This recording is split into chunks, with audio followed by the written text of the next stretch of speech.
Hiya, folks. A number of months ago, I lost a good walking stick to an accident.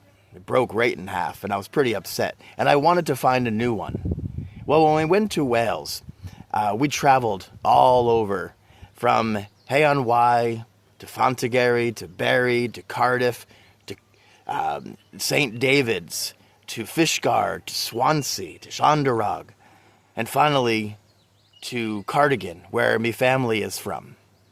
I wanted to walk where my grandfathers did, to feel the salty air off the Cardigan Bay the way they did.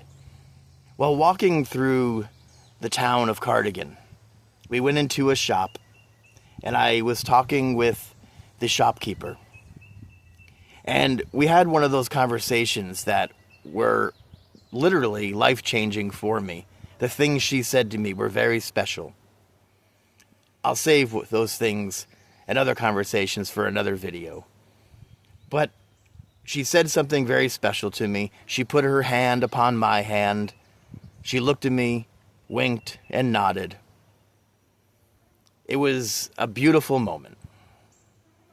I turned around, and in a nail keg was this Welsh-made shillelagh.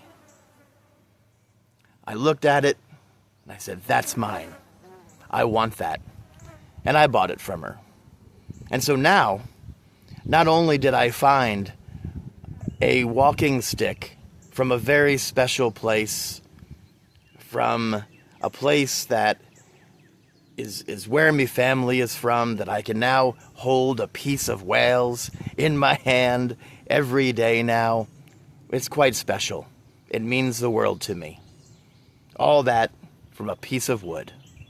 But any of you who carry a walking stick or a shillelagh, well, you know how important it is to have a very good walking stick. Okay. Until the next time, Hoil Vour.